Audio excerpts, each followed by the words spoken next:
बिस्मिल्लाहिर्रहमानिर्रहीम। Current affairs के अंदर हमारा ये लेक्चर नंबर 3 है। ये है जी बलूचिस्तान क्राइसिस के बारे में कि बलूचिस्तान के अंदर क्या चल रहा है। बेसिकली करंट अफेयर्स मैंने आपको बताया था, एक बड़ी डिवर्सिफाइड सी फील्ड है। मैंने एक एमसीक्यू फाइल भी शेयर की है, वो टेस्ट के लिए आपको तैयार कीजिएगा, क्योंकि करंट अफेयर्स से मुराद है जो न्यू इश्यूज क्रिएट हो रहे हैं डेली बेसिस पे, वो चाहे पाकिस्तान लेवल पे हो रहे हैं या इंटरनेशनल लेवल पे हो रहे हैं। तो वो डेली बेसिस पे भी चेंज होते रहते हैं, बल्कि आजकल तो खासकर ज़्यादा चेंज होते हैं। जैसे आपको पता है, वो पूरी पूरी काबीनियाँ बदल दी जाती है, ठीक है। वो अपने याद रखना होता है, जो विजिट्स वगैरह हो रहे होते हैं डिफरेंट कंट्रीज़ के, जो आपस में डायलॉग्स हो रहे होते हैं, उसको आपने देखना होता है। लेटेस्ट वो, क्योंकि करंट अफेयर का मतलब ही लेटेस्ट है, वैसे करंट अफेयर्स में और भी आ जाता है, मतलब 1-2 साल पिछले भी इंक्लूड हो जाते हैं। लेकिन जो बिल्कुल लेटेस्ट होता है, हम उसको आमतौर पे करंट अफेयर कहते हैं, और वो 1-2 नंबर का जो लेटेस्ट लास्ट मंथ में चल रही होती हैं, या जिस मंथ पेपर होना होता है उससे 15-20 दिन पहले की जो डेवलपमेंट्स होती हैं, तो वो उसमें हमें चाहिए कि न्यूज़ वगैरह सुननी चाहिए। और अगर बिल्कुल ही फिर कोई ऐसा एमसीक्यू आ गया जो जिसके ना ऑप्शंस का पता है ना स्टेटमेंट का पता है, तो उसको फिर लेफ्ट कर दीजिएगा, ताकि नेगेटिव मार्किंग से बचा जाए। और अगर कोई ऐसा आ जाता है जिसका आपको श्योर है, तो फिर वो तो मतलब मार्क्स गेन करने वाली बात है। तो बलूचिस्तान क्राइसिस आज हम देख लेते हैं। इसमें हम और भी पॉइंट्स मतलब देखते जाएंगे कि जो एमसीक्यूज के हवाले से अहम होते हैं। एक तो ये देखिएगा कि बलूचिस्तान जो है वो 44% है कंट्री का। 44% सबसे बड़ा मतलब जो प्रोविंस है पाकिस्तान का बाई एरिया, वो बलूचिस्तान है। और इसकी जो टोटल रकबा है वो 44% है, ऑलमोस्ट मतलब 50% ऑफ द पाकिस्तान आप कह सकते हैं। ऑलमोस्ट 44% काफी एरिया। और पॉपुलेशन अगर हम देखें तो सिर्फ 5% पॉपुलेशन यहाँ पे रहती है, ठीक है। और डिस्ट्रिक्ट्स देखें तो 32 डिस्ट्रिक्ट्स हैं यहाँ पे, और 134 तहसीलें हैं बलूचिस्तान की। गवर्नर कौन है जी? अमान उल्लाह खान यासनजई, पीटीआई का। ऐसे वैसे आपको बाकी भी याद होने चाहिए, कौन कौन से गवर्नर हैं, कौन कौन से चीफ मिनिस्टर हैं। और ये जो मेन चीफ मिनिस्टर और गवर्नर तो याद होने चाहिए आपको, चारों प्रोविंसेस के। तो बलूचिस्तान का जो गवर्नर है उसका नाम है अमान उल्लाह खान यासनजई। और पंजाब का कौन सा है? एक मिनट जरा होल्ड कीजिएगा।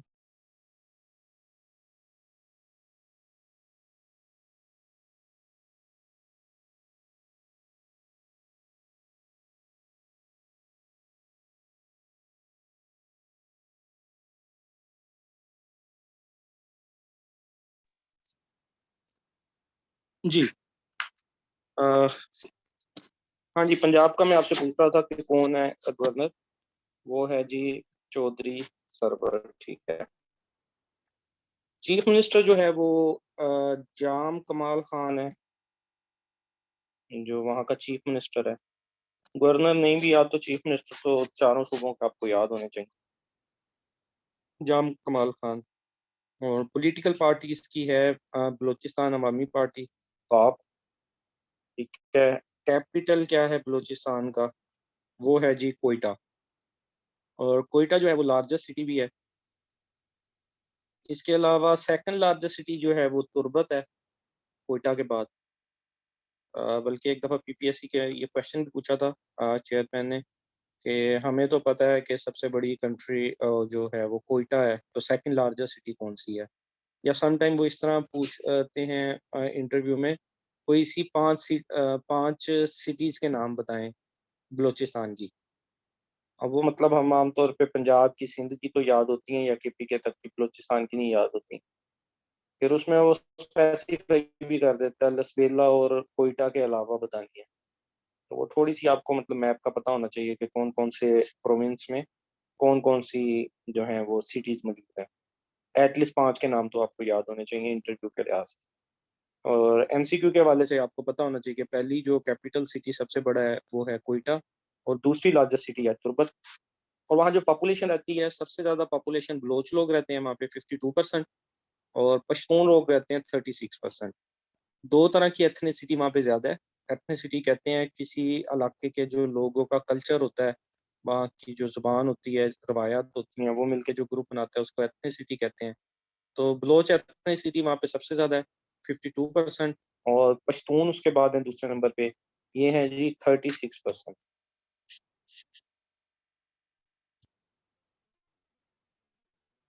उसके बाद ये पॉइंट देखिएगा कि बलूचिस्तान जो प्रोविंस बना है वो बना है जी, पाकिस्तान का जो प्रोविंस बना है ना, एज ए प्रोविंस, सूबा, सूबे का दर्जा इसको 1 जुलाई 1970 को दिया गया था। उससे पहले ये सूबा नहीं था। जो ज्यादा यहाँ पे मेजोरिटी है वो है जी सुन्नी मुस्लिम्स की, सुन्नी मुस्लिम बलोच लोग। और ये पॉइंट देखिएगा कि मीर नासिर नाम था खान ऑफ कल्लात का। बलोचिस्तान का एक एरिया कल्लात, उसका जो खान था, जो उसका मेन सरबराह था, उसका नाम था मीर नासर। और उसने अपनी बेटी की शादी की थी सुल्तान ऑफ ओमान के साथ, ओमान के सुल्तान के साथ 1783 में, जब पाकिस्तानी बने था। उससे पहले की बात है, मतलब ये जो एरिया होता था बलोचिस्तान वाला, यहाँ पे कल्लात का जो खान कहा जाता था आमतौर पे, जो यहाँ के रूलर होते थे। तो जो खान ऑफ कल्लात था मीर नशीर, उसने अपनी बेटी की शादी की थी सुल्तान ऑफ ओमान। ये ओमान जो कंट्री है, ये जो ग्वादर को थोड़ा सा क्रॉस करें तो जो हमारा ये बनता है ना गल्फ, पर्शियन गल्फ, उसके दूसरी तरफ जो है मतलब अपोजिट जो है वो ओमान की कंट्री है। तो उसने ये एज ए डोरी गिफ्ट ग्वादर उसको गिफ्ट कर दिया था सुल्तान ऑफ ओमान को, जहेज के तौर पे तोहफा दे दिया था। ठीक है। उसके बाद ग्वादर इसका मतलब उन्हीं के पास रहा, और ग्वादर पाकिस्तान बन गया। उधर जो ग्वादर का एरिया था वो ओमान के अंडर ही था। लेकिन प्रिंस आगा खान थ्री, इन्होंने ग्वादर परचेज किया ओमान से सितंबर 1958 में, $3 मिलियन की बस। और उन्होंने गवर्नमेंट ऑफ पाकिस्तान को ये दोबारा से गिफ्ट कर दिया, और फिर ग्वादर 1958 से पाकिस्तान का बकायदा दोबारा से हिस्सा बन गया ग्वादर। तो ये भी अक्सर पूछ लिया जाता है कि पाकिस्तान ने ग्वादर किससे खरीदा था? ओमान से। कब खरीदा था? 1958 में। और बलूचिस्तान सूबा कब बना है? 1 जुलाई 1970 को। ये इंपॉर्टेंट पॉइंट है, रिमेम्बर रखिएगा। अच्छा, बलूचिस्तान की इम्पोर्टेंस क्या है? बलूचिस्तान को हम वैसे तो ऐसा सा सूबा ही समझते हैं, लेकिन अगर इम्पोर्टेंस देखें तो एक तो ग्वादर पोर्ट, आपको पता है माशी हब है इस वक्त। और चाइना का जब से इंटरेस्ट इधर है सीपेक के थ्रू, तब तो ये मेन मतलब पॉइंट बन गया है तजारत का।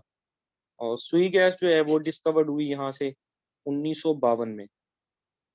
ये पॉइंट भी देखिएगा, सुई गैस कब दरियाफ्त हुई।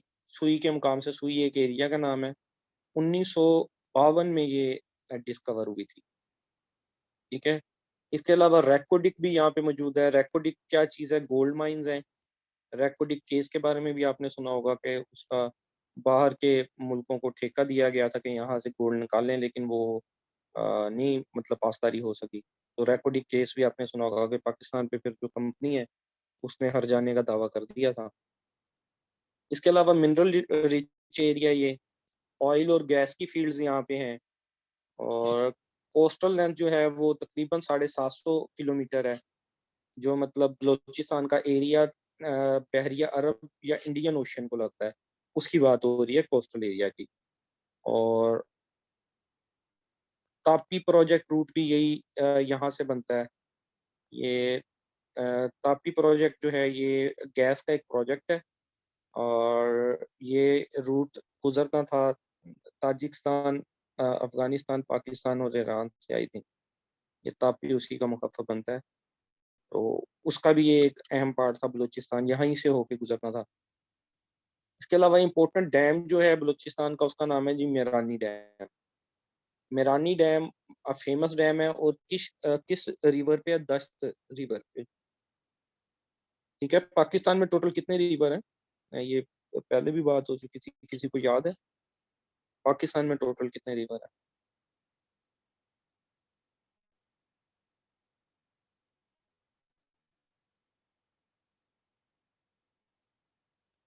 24। रिवर टोटल 5 हैं मेजर, साथ में मेजर भी लगा दिया है, मेजर जनरल। 24 हैं जी, इकरा लियाकत जो बता रही हैं उस पर भी गौर कर लें। 24 है रिवर, 5 रिवर तो जो हैं वो पंजाब के हैं, जिसकी वजह से पंजाब कहा जाता है, ठीक है। और टोटल जो पाकिस्तान के रिवर हैं वो 24 हैं। इसका मतलब आपने पाकिस्तान अफेयर का टेस्ट भी दिया था, आपने याद होना चाहिए था आपको। आपका सर मेजर भैया है, मेजर रिवर 5 में। चलें ठीक है जी। अच्छा, ये मैप ऑफ बलूचिस्तान कुछ देखिएगा किस तरह का दिखता है बलूचिस्तान। ये पाकिस्तान के जो है वो अ, आप लगा लें नॉर्थ साउदर्न साइड पे, ये नीचे वाला एरिया साउथ बनता है हमेशा डायरेक्शन अगर हम करें, और इस तरफ करके है तो ये वाली साइड वेस्ट भी लगा सकते हैं हम। मतलब साउदर्न वेस्ट में है पाकिस्तान के बलूचिस्तान। ये एरिया कवर किया हुआ है, ये बलूचिस्तान का एरिया है, ठीक है जी। और अगर आगे चलें, बलूचिस्तान की ज्योग्राफी देखें तो अफगानिस्तान और केपी के नॉर्थ में लगता है बलूचिस्तान को, पंजाब और सिंध ईस्ट में लगता है, साउथ में अरेबियन सी लगता है, और वेस्ट में ईरान लगता है। इनको हम ये दोबारा से इधर देख भी लेते हैं कि इस तरफ अफगानिस्तान लग रहा है, ये देखिए नॉर्थ में, नॉर्थ ऊपर वाली साइड होती है बलूचिस्तान। एक तो अफगानिस्तान भी लग रहा है और ऊपर इस तरफ केपी के भी है, ठीक है। नॉर्थ में ये एरिया लग रहा है, साउथ में जो है नीचे की जानिब अरेबियन सी लग रहा है, ईस्ट की तरफ देखें तो ये सिंध लग रहा है इसको यहाँ पे, सिंध, और कुछ ईस्ट की तरफ ये देखें पंजाब भी लग रहा है, पंजाब भी लग रहा है इसको ईस्ट में, सिंध और पंजाब। नॉर्थ में जो है वो अफगानिस्तान और केपी के, ईस्ट में पंजाब और सिंध, वेस्ट में जो है वो अरेबियन सी, और नहीं सॉरी ये वेस्ट कह रहा हूँ, साउथ, साउथ में अरेबियन सी, और कौन सा एरिया रह गया, वेस्ट, वेस्ट के एरिया में ये ईरान आ गया यहाँ पे, ईरान, ठीक है जी। ये कुछ इसकी बॉर्डर हो गए। आगे चलते हैं। ग्रेटर बलूचिस्तान का एक कंसेप्ट है, वो भी देख लीजिएगा। ग्रेटर बलूचिस्तान, कभी शायद आपने ये लफ्ज सुना हो। हाँ, बलूचिस्तान के कभी जो ज्योग्राफी वाइज अगर बलूचिस्तान को देखा जाए ना तो उसके 3 हिस्से बेसिकली हैं। बलूचिस्तान 3 मुल्कों के अंदर है। पाकिस्तान का एक बलूचिस्तान है, एक ईरान का बलूचिस्तान है, और एक अफगानिस्तान का बलूचिस्तान है। बलूचिस्तान बेसिकली जो एरिया है वो 3 मुल्कों पे मुश्तमिल है। हम अपने बलूचिस्तान को बलूचिस्तान कहते हैं। इस तरह ईरान का भी एक बलूचिस्तान है जिसका नाम है सिस्तान, सिस्तान। और इस तरह अफगानिस्तान का भी एक बलूचिस्तान है। ये हम मैप में देख लेते हैं थोड़ा, ये देखिएगा। ये वाला एरिया जो है आ गया, जो है पाकिस्तान वाला ये बॉर्डर, ये वाला आ गया पाकिस्तान का बलूचिस्तान, ठीक है। और पाकिस्तान के जो वेस्ट है, मतलब हमारी लेफ्ट साइड पे, आपको पता है ईरान और अफगानिस्तान लगते हैं, तो ये ईरान वाले एरिया का बलूचिस्तान आ गया जी, तफ्तान बॉर्डर के साथ।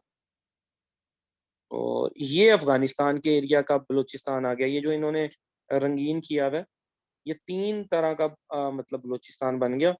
तो ये ग्रेटर बलूचिस्तान का कंसेप्ट ये है कि कुछ मुल्क या फॉरेन कंट्रीज और कुछ मतलब ये अपने इनके भी लोग होंगे जो ये चाहते हैं कि इस एरिया को बना के एक अलहदा मुल्क बना दिया जाए जिसका नाम बलूचिस्तान हो, और वहाँ के गवर्नमेंट अलहदा हो। और ये मतलब इनकी अपनी एथनिसिटी है ज्यादा यहाँ पे बलोच लोग।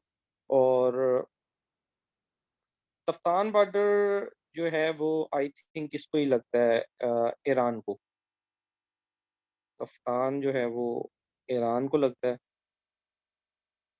और ये देखें ये 3 एरियाज के ऊपर मुश्तमिल हो गया बलूचिस्तान। और कोशिश, अब ये जो इंसर्जेंसी होती है और बलूचिस्तान अलहदा होने की बातें करता है, जब भी बातें करता है ये हम सुनते हैं बलूचिस्तान के बारे में, तो वो बेसिक कंसेप्ट इसके ऊपर करते हैं कि हम अलहदा हो जाएँगे और हमारा अलहदा मुल्क है, इस तरह करके। और अफ़गानिस्तान आपको पता है इस लाइन को वैसे नहीं मानता, ड्यूरेंट लाइन को। ये तो जो टोटल लाइन खींची गई है ये वाली, और ये मतलब पाकिस्तान बनने से भी पहले अंग्रेज़ों की खींची हुई लाइन है। तो यहाँ पे फिर जो एक ही एथनिसिटी के लोग रहते हैं, वो क्रॉस बॉर्डर मूवमेंट्स भी करते हैं, और फिर हैं चूँकि मतलब वैसे ही ये थोड़ी-सी गुर्बत वाले एरिया, इन इलाका पे ज़्यादा तवज्जो नहीं दी गई, और खुद तवज्जो कुछ उन्होंने खुद भी नहीं ली, वहाँ के जो सरदार लोग हैं अपनी गवर्नमेंट्स कायम करने के लिए। तो ये जी, ग्रेटर बलूचिस्तान का कांसेप्ट हो गया। उसके बाद अब आते हैं हम, ये देखेंगे वही। हाँ जी, अफ़गानिस्तान ने ये अपोज़ किया था जब यूनाइटेड नेशंस ने रिकॉग्नाइज़ करना था पाकिस्तान को। तो जब पाकिस्तान बना था उसके वेरी नेक्स्ट मंथ ही हम यूनाइटेड नेशंस का हिस्सा बन गए थे, और ईरान ने हमें सबसे पहले कबूल किया था, और जो अफ़गानिस्तान है उसने हमें नहीं कबूल किया था क्योंकि वो ड्यूरेंट लाइन को नहीं मानता। ये कलर स्कीम के ज़रिए देखिए, ये वाला मतलब पाकिस्तान का बलूचिस्तान, ग्रीन वाला, रेड वाला जो है वो अपना अफ़गानिस्तान का बलूचिस्तान है, और ये ब्लू वाला जो है ईरान का बलूचिस्तान है, और इस पूरे को ग्रेटर बलूचिस्तान का कांसेप्ट कहा जाता है। अच्छा, इसमें ना बाज़ औक़ात एक अलहदा मुल्क बनाने में आपको मैं बताऊँ, जैसे हम कश्मीर भी पढ़े थे और बलूचिस्तान आज पढ़ रहे हैं, तो ये देखें ये एक अलहदा मुल्क बन जाएगा। अब इसमें बैरूनी ताकतें क्यों इन्वॉल्व होती हैं, मैं आपको वो बताता हूँ ये, ठीक है? और इसी तरह अगर ऊपर की जानिब एक कश्मीर अलहदा मुल्क बना दिया जाए, यहाँ पे, ये कश्मीर एक अलहदा मुल्क बना दिया जाए, और नीचे बलूचिस्तान एक अलहदा मुल्क बना दिया जाए। अब इसमें हम जो कहते हैं कि वेस्टर्न लोग इन्वॉल्व होते हैं, रा की इन्वॉल्वमेंट होती है, ये होता है, वो होता है। वो किस वजह से कहते हैं? वो इस वजह से कहते हैं कि हमारी जो ट्रेड है, अगर आप देखें कि वर्ल्ड में 2 पावर्स हैं मेजर, एक यूएसए है। हाँ जी, रिज़र्वायर्स और ये जो रिज़र्व्स हैं उसका भी होता है अमल-दखल। तो बेसिकली जो है, अब इस वक़्त जो मेजर 2 पावर्स चल रही हैं, वो चल रही है यूएसए और चाइना। यूएसए तो अपनी जगह है, मतलब दूसरी जगह, और जो चाइना है वो केपीके के ऊपर, मतलब, और जो उन्होंने कश्मीर के ऊपर जो रूट निकाला है वो इधर से होता हुआ, जो सी पैक का रूट है यहाँ खुलेगा, ठीक है? और इस रूट के ज़रिए, ये 2500 किलोमीटर का रूट है सी पैक का। चाइना को मतलब बहुत ज़्यादा, जब उनको डिस्टेंस बचतनी पड़ेंगी, पहले वो मतलब इकोनॉमी में ऊपर जा रहे हैं, तो फिर ये चीज़ें बैरूनी ममालिक को नहीं मंज़ूर होती हैं, और इनडायरेक्टली पाकिस्तान का भी फ़ायदा होगा। अब अगर मुल्क बना दिया जाए, एक ऊपर कश्मीर या नीचे बलूचिस्तान, ठीक है? और वहाँ की एडमिनिस्ट्रेशन बिठा दी जाए फ़ॉरेन। ज़ाहिर-सी बात है, जब कोई मुल्क बनेगा तो वहाँ का जो सदर, वज़ीर-ए-आज़म या कोई भी एडमिनिस्ट्रेशन बिठाई जाएगी, वो किसी की तो होगी। जैसे अब बलूचिस्तान की हम स्पेसिफिकली बात कर लेते हैं। कश्मीर का आपको समझ आ गया होगा कि ऊपर से अगर कश्मीर बन जाएगा, तो ये सी पैक का रूट ही बंद हो जाएगा।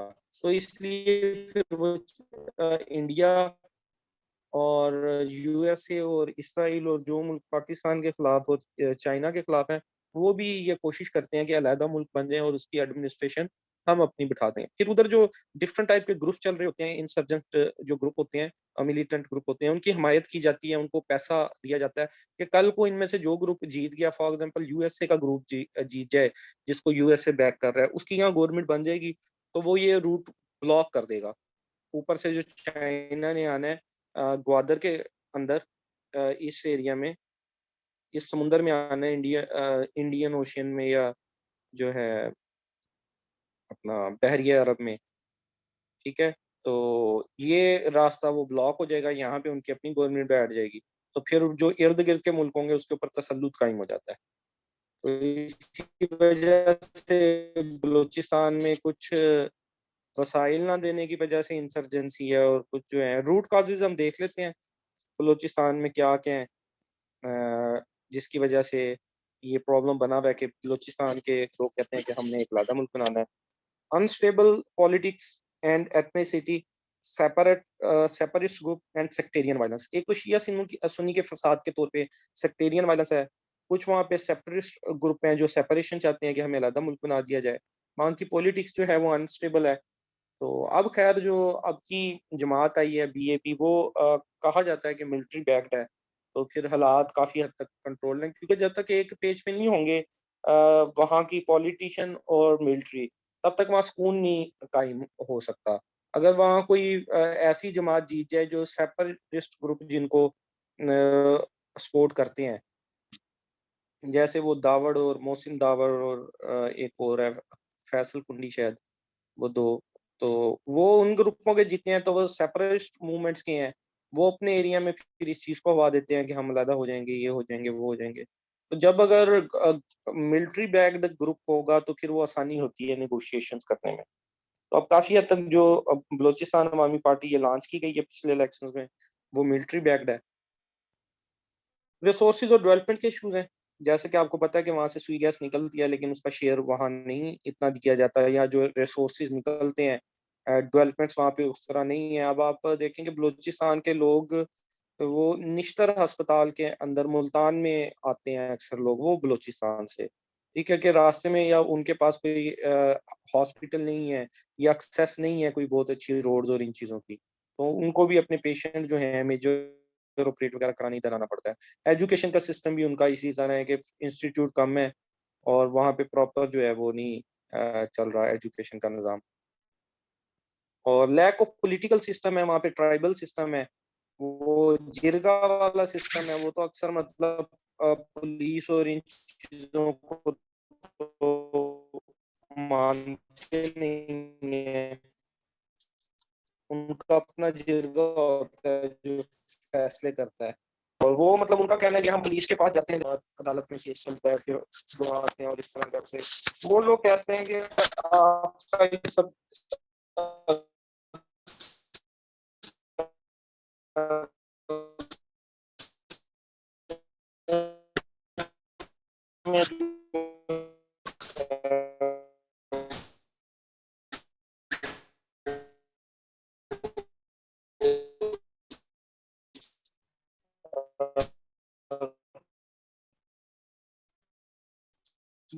दिन लग जाते हैं मतलब 6 महीने लग जाते हैं और फैसले जाते हैं, वो उसी वक़्त फैसला कर देता है। एक आदमी जो इतनी दूर जाए और पुलिस और अदालतों में धक्के खाते फिरें, फिर जाके जो सजा आपने कह दिया, जिस तरह किया जाता है, इस तरफ है, वॉइस इश्यू।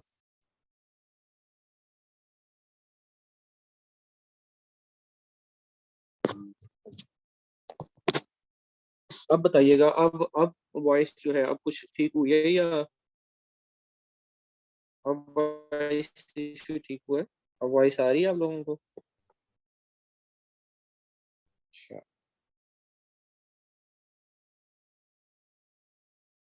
अभी ठीक नहीं हुई वॉइस?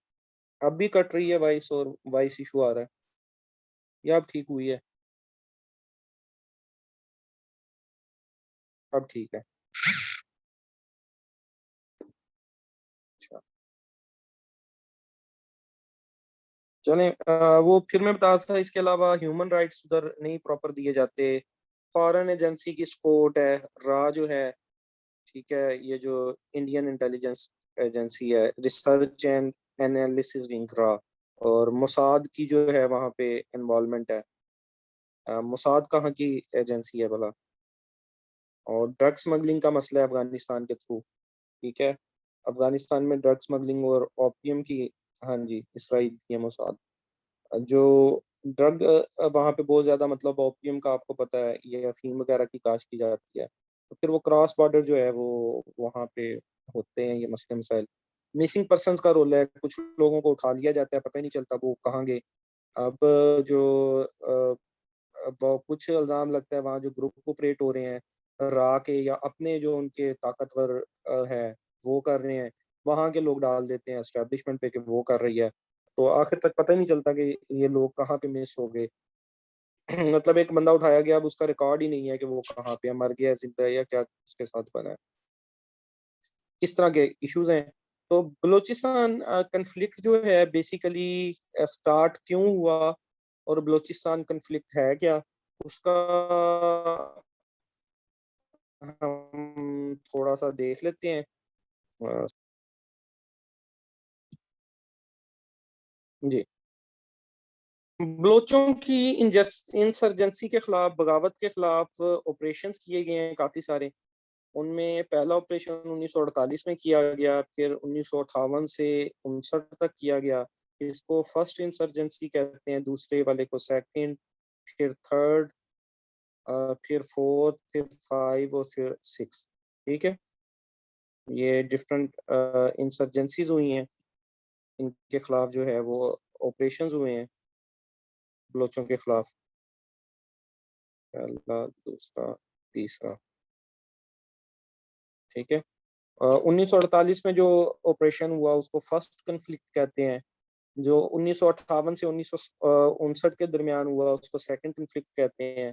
फिर 1962 से 1969 तक एक कन्फ्लिक्ट हुआ, उसको थर्ड कन्फ्लिक्ट कहते हैं। चौथा जो कन्फ्लिक्ट है वो 1973 से 77 के दरमियान हुआ, और पांचवा 2003 से 2006 के दरमियान हुआ, और छठा जो है 2014 से 2020 के दरमियान हुआ।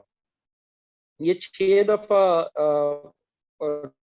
टोटल जो है 2014 से 2020 वाला वो आपको ठीक है ऑपरेशन जरबे। इस तरह जो है टोटल 6 बार इनके खिलाफ ऑपरेशन किया गया बलूचिस्तान के अंदर, जो इंसर्जेंट मौजूद हैं, जो मिलिटेंट मौजूद हैं उनके खिलाफ। तो इसको वन बाय वन देख लेते हैं, ज़रा थोड़ी स्पीड में देखते हैं ताकि लेक्चर टाइम से हमारा हो जाए। बलूचिस्तान का पैक्ट देखिएगा कि जो है वो बलूचिस्तान जब जुड़ा पाकिस्तान के साथ तो क्या हुआ। Balochistan contained a chief commissioner province and 4 princely states under the British Raj. जिस वक्त ब्रिटिश राज होता था तो बलूचिस्तान जो है वो उसकी 4 स्टेट होती थी। बलूचिस्तान को एक अलहदा सूबा बनाया हुआ था ब्रिटिश लोगों ने, जब ब्रिटिश यहाँ पे रूल करते थे, और उन्होंने 4 सूबे बनाए हुए थे ब्रिटिश यहाँ के बलूचिस्तान के अंदर। 4 जो हैं वो स्टेट्स बनाई हुई थी। और the province Shahi Jirga and the non official member of the Quetta municipality opted for Islamic Republic Pakistan unanimously on 29 June 1947। जब मामला ये बना कि किस मुल्क ने किस सूबे ने किसके साथ जाना है, तो आप लोगों को पता है कि वोटिंग वगैरह हुई, कहीं पे किसी से पूछा गया, तो बलूचिस्तान का फैसला जो है वो शाही जिरगे के ऊपर छोड़ा गया।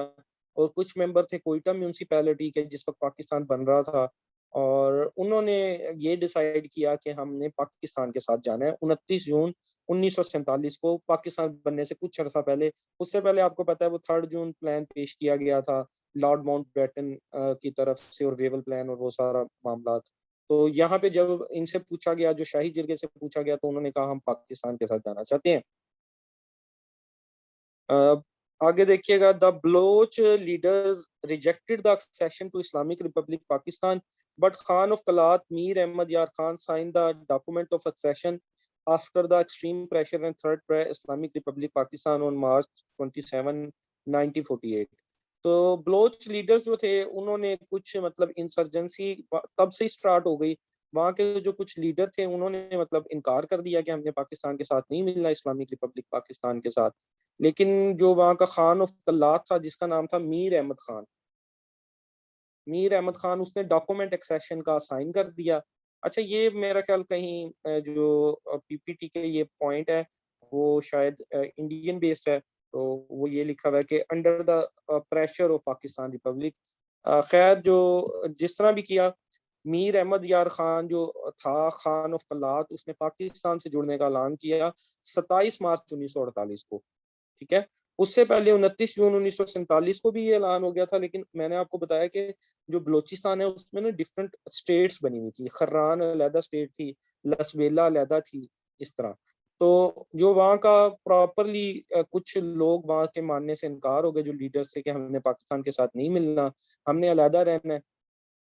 ठीक है, तो फिर मीर अहमद यार खान जो मेन उधर का बंदा था, उसने एक्सेशन का 27 मार्च 1948 को, मतलब अगले साल, पाकिस्तान बनने के अगले साल, इसने ऐलान कर दिया कि हम पाकिस्तान के साथ ही रहेंगे।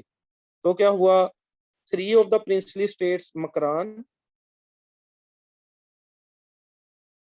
लसबेला और खर्रान, इन्होंने पाकिस्तान के साथ फौरन 1947 के बाद ही ऐलान कर दिया था। 4 टोटल मैंने आपको बताया ना वहाँ पे स्टेट्स थी। एक थी जी मकरान, एक थी लसबेला, एक थी खर्रान। इन तीनों ने तो जिस वक़्त पाकिस्तान बना था तो तीनों जॉइन हो गई थी। लेकिन जो चौथी स्टेट थी ना कल्लात, चौथी स्टेट थी कल्लात, कल्लात। इसने ऐलान नहीं किया था और इसने ऐलान जो है वो फिर बाद में किया 27 मार्च 1948 को पाकिस्तान के साथ मिलने का। यहीं से मतलब शुरुआत होती है इस मामले की। जो लड़ाइयाँ शुरू होती हैं कि दरमियान में कन्फ्लिक्ट आ गया ना, फिर मामलात इस तरह चलते रहे। इनके खान ऑफ कल्लाब जो था उसने ऐलान तो कर दिया यहाँ पे मिलने का, लेकिन उसके कुछ जो भाई वगैरह थे वो नहीं माने, या खानदान के जो दूसरे लोग थे वो नहीं माने, और उन्होंने हथियार उठा लिए इस चीज़ के अगेंस्ट, पाकिस्तान आर्मी के अगेंस्ट। ठीक है, तो मामलात कुछ पहले तो चलते रहे, ठीक है, 1948 में कोई मामलात हो गया कि जुड़ गया, लेकिन फिर दोबारा जब मामलात मतलब पाकिस्तान ही इतना अपने मामलात में उलझा रहा कि इस तरफ ज़्यादा देखा नहीं गया बलूचिस्तान की तरफ कि क्या बन रहा है, क्या नहीं बन रहा। और अगर आपको पता हो, वन यूनिट एक बना था, वन यूनिट फार्मूला। उसमें ये जो डिफरेंट यूनिट थे ना पाकिस्तान के, ये तो पाकिस्तान का सूबा बना नहीं था बलूचिस्तान, ये यूनिट था एक, और इस तरह और भी यूनिट थे जो डिफरेंट, तो एक ना फार्मूला बनाया गया था, वन यूनिट फार्मूला 1958 के करीब। तो उसने जो यहाँ के लोग थे ना बलूचिस्तान के लोग, उनको ये पसंद नहीं आया। ठीक है, इन वो वन यूनिट फार्मूला ये था कि पाकिस्तान के दो हिस्से थे ना, एक पाकिस्तान का हिस्सा था मशरकी पाकिस्तान और एक मगरबी पाकिस्तान। तो डिसाइड ये हुआ कि एक एक यूनिट बन जाएगा, मशरकी पाकिस्तान एक यूनिट है, मगरबी पाकिस्तान एक यूनिट है। सूबों में डिवाइड नहीं, वो कोई वोटिंग की चक्कर थे, पार्लियामेंट वगैरह बनाना था, तो उसके अंदर हिस्सादारी का मसला बनता था कि पार्लियामेंट के अंदर जो है वो किस तरह हिस्सादारी अपनाई जाए। तो जब अगर तो ये अलहदा यूनिट के तौर पे रहता बलूचिस्तान, तो इनको सीटें वगैरह ज़्यादा मिली थी। ठीक है, 5 यूनिट पहले बन रहे थे। जो ईस्ट पाकिस्तान है, बांग्लादेश, को एक अलहदा यूनिट माना जाता था, और जो पाकिस्तान के बाकी 4 सूबे हैं, उनको एक अलहदा-अलहदा यूनिट, टोटल 5 माने जाते थे। लेकिन ये बात मंज़ूर नहीं थी बांग्लादेश वालों को, तो फिर एक फार्मूला आया था जिसको कहते हैं 1 यूनिट के। ये चारों सूबे जो पाकिस्तान के वेस्ट में है, जो अब वाले ये 4 सूबे हैं, इनको मिला के 1 यूनिट बना दिया जाए और बांग्लादेश को एक अलग यूनिट बना दिया जाए, और अब सीटें डिवाइड की जाए पार्लियामेंट की। लेकिन ये बात इनको नहीं पसंद है, यहाँ के जो लीडर थे, तो उन्होंने फिर हथियार उठा लिए इस चीज के अगेंस्ट। फिर उस वक्त गवर्नमेंट होती थी अयूब खान की, तो उसने इनको फिर रगड़ा फेरा। और फिर तीसरा इस तरह, और ये सारे अदवार में ना अलहदा अलहदा इनका लीडर है, वो लीडर्स के अगली स्लाइडों में नाम होंगे। ठीक है, वो देख लीजिएगा कि इस दौर में किस लीडर ने जो है बलोच इंसर्जेंसी को लीड किया। 1962 से 1969 का दौर है। अ, इस दौर में किसने किया, इस दौर में किसने किया, 2006 में किसने किया। 2006 वाला तो आपको पता होगा, वो जो था अकबर बुगटी, अकबर बुगटी उसने लीड किया था, जिसको मुशर्रफ ने जो है कत्ल करवा दिया था। और Akbar Bugti I think CSP officer था।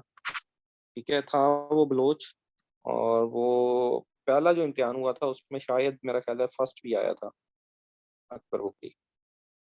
और फिर अब जो इंसर्जेंसी है वो 2014 से 2020 वाली है, जिसमें ऑपरेशन ज़रबे अज़ब वगैरह किया गया और काफ़ी हद तक मामला जो है वो ठीक कर लिए गए हैं। अफगानिस्तान के साथ-साथ के एरिया में बाड़ लगा दी गई है, और अब ईरान के साथ भी जो बॉर्डर है उधर बाड़ लगाई जा रही है, क्योंकि ये मसला हल नहीं हो सकता जब तक क्रॉस बॉर्डर आते-जाते रहेंगे लोग। तो वो फिर इस वजह से, ठीक है। ये बलूचिस्तान क्राइसिस के बारे में था, इसमें से मेन पॉइंट्स आप देख लीजिएगा। और इसके अलावा जो है आपका, कुछ मैंने एमसीक्यूज़ आपके ग्रुप में भेजे हैं, वो देख लीजिएगा। तो जो करंट अफेयर्स का है वो हम जो है टेस्ट रख लेंगे 1-2 दिन में। वो एमसीक्यूज़ देख लें, तकरीबन 650 बन जाते हैं। साथ में ये 3 लेक्चर हैं। तो करंट अफेयर को मेरा ख्याल यहीं पे हम फिर वाइंड अप कर देंगे, क्योंकि वैसे तो लेक्चर्स इसके बहुत ज़्यादा बन जाते हैं। फिर बाकी कोर्स हमारा कंप्लीट नहीं होगा। अभी उर्दू रहती है, हमारा मैथ रहता है, और थोड़ा वो जो है जो अब माइनर सब्जेक्ट्स को हम टच करेंगे, जिनको हमने 2-2 3-3 दिन देख के जो है खत्म करना है। ठीक है?